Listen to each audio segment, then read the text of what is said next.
piros, fehér, zöld színek szelik át Eurázsiát, kedves nézők, nem sokára. Sok szeretettel köszöntöm Kalocsai Sándort és Balázs Ottót, egy expedíció 2 oszlopos tagját. Arról van szó, hogy az urak elhatározták, hogy egészen Pekingig eljutnak egy Robur. Az teherautó vagy busz, ezt én sose tudom. Teherautó, de lakóautóval lesz valószínű minősítve. Illetve egy Pannonia oldalkocsis motorkerékpárral. Az az igazán kemény, de majd azért még erre visszatérünk. Szóval honnan jött ez az ötlet, meg már tudom, hogy azért ennek voltak előzményei. 7 éve, amikor katona voltam, barátommal, Magyar Gáborral álmodtuk meg ezt az egészet. Elmúlt az, hogy egy Robur buszt fogok venni. Azóta hál' Istennek már 8 darab van a birtokomban. Az első túránk a 2004-es Athéni olimpia volt. Sikeresen teljesítettük. Azóta többször jártunk Erdélyben, Felvidéken és Délvidéken. Most, hát bocs, szóval Athénig elmenni egy Roburral, az önmagában nem egy óriási nagy teljesítmény, ha csak azt nem veszük annak, hogy hát mondjuk a Roburt azért egy pár éve már nem nagyon gyártják, tehát nyilván be kellett hozzá szerezni alkatrészeket, és hát a fiatalabb korosztály nem nagyon tudja, de azért ez a szocializmusnak egy ilyen meghatározó műszaki élménye volt, a Robur, a Trabant, a Warburg, meg a Barkas B1000, hogyha jól emlékszem. Igen. És a Pannonia is, bocs, tehát beszéljünk a Pannoniáról is, azért az egy embléma, ugyanolyan embléma talán, mint a Robur, csak hát nekünk magyaroknak egy picit mást jelent. Ez így van, de hát a Robur az tulajdonképpen gyerekkorunkban azzal hordtak minket az iskolába, tehát erről van közös emlékünk, egy általános iskolába jártunk. És honnan jött a Robur? Tényleg végül is, mert az van nekünk, és hát valami kalandos úton szerettünk volna eljutni Pekingbe. És a Pannonia motorkerékpár?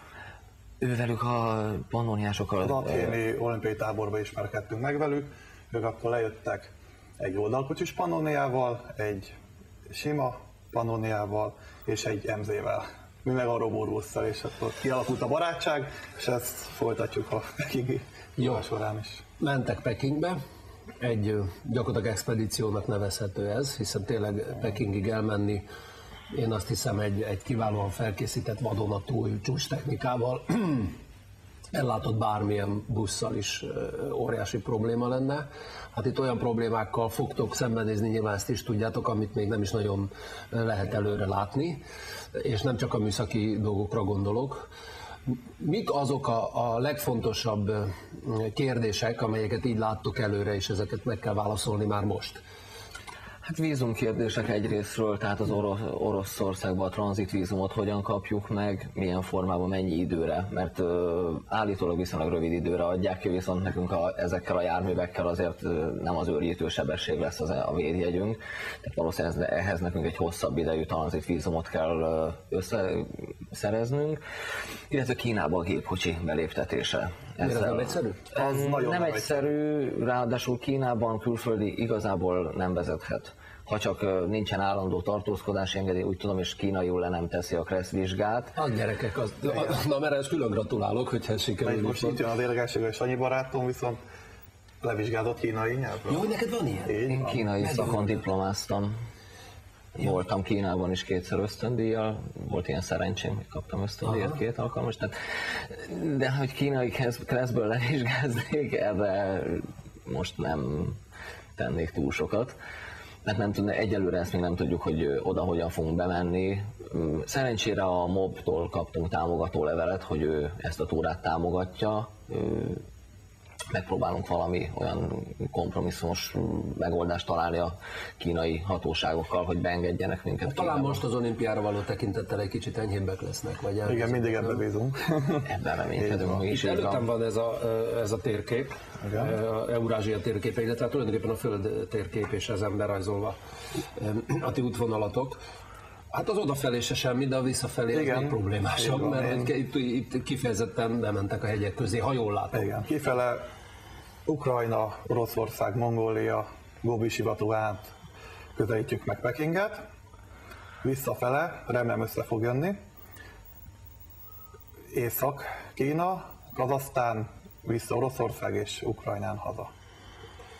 Ez óriási pénzösszeg. Most ha csak a benzinről beszélünk, ez már egy húzós dolog. Mindenképpen. Nem tudom, hogy... És meddig fog tartani? 4-5 hónap? 4 hónapra tervezzük. 4 hónapra tervezzük. Hát, hogy mennyibe fog kerülni, ezt nem tudjuk megmondani, mert az előre nem látható költségek, a szerelések, esetleges meghibásodások. Nyilván sokszoros milliárdosok vagytok, tehát ezt könnyedén természetesen elviselitek, de van itt egy probléma, én a hagyományos barátaimtól tudom, akik hosszabb lovastúrákat tesznek meg, hogy ugye ti esetetekben a műszaki problémák, az ő esetükben ugye a lovakkal való probléma, de ami még szinte mindig és mindenhol felüti a fejét, az pedig ahol össze van zárva 4-5-6 férfi ember, még szerencsé, hogy nő nem lesz köztetek, vagy lesz? Nem lesz. Szóval ott is lesz konfliktus. Ez nem egy egyszerű történet, bár most nem tudom, hogy biztos barátok vagytok, vagy jó ismerősök, de azért erre föl vagytok-e készülni? Ez régóta szerveződik ez a társaság, igazából talán 3 éve, hogy az Otto gyűjti az úti társakat, mert amint ő Athénba tulajdonképpen kitalálta, hogy Pekingbe is roburral fog menni, hát egyrészt őrültnek nézték, másrészt pedig mindenki azonnal csatlakozni akart. Természetesen, amikor rájöttek az emberek, hogy akik csatlakozni akartak, sokan, hogy ő is megy, én is jövök, hogy hát ez szervezéssel jár, szabadidővel, pénzt kell beleölni, sok fáradtsággal, vesződtséggel. Így alakult ki végül is 3 év alatt ez a 6 fő, akik úgy néz ki, hogy egyelőre ezt a 4 hónapot ki fogjuk bírni. Mindenkinek megvan a saját pozíciója majd, és annyi a tolmács úr, én úgy szervezem az egészet, szereljük, van szakácsunk, van nagyon jó szerelőnk, hogy össze van áll, mindenkinek megvan a saját akik csak titulusa. vezetni fognak, sofőrök lesznek. Fölkészültetek-e egy olyan konfliktus helyzetre, hogyha nem tudtok tovább menni, akkor mi van? Ilyen nincs. Ez a roburt Optimistán állunk hozzá. 91-ben állt le a gyár. De mivel hogy van 8 roburunk, összeálltunk egy vadonatójat. Nemrég hoztam el tavasszal Nyíregyházról egy M-zárolt katonai roburt, és annak vadonatója futóműve. Csak fel kell újítani. Új csapály, új szimering, mint a gyárból jött volna ki.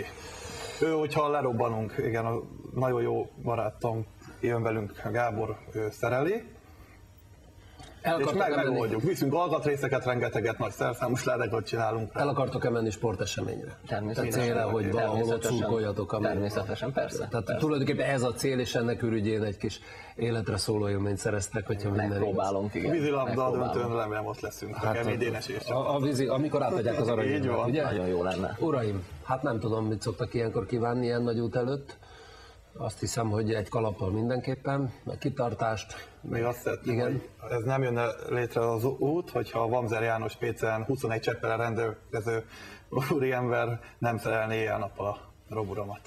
Hát akkor sok szerencsét hozzá, és hát remélem, hogy be tudunk számolni majd a sikerrel. Még ha szabad azt hozzátenni, hogy a Demokrata karácsonyi számában benne leszünk 2 oldalt, és aki tud, azt támogatna minket, azt nagyon megköszönnénk legkisebb pénzzel is. Jó utat!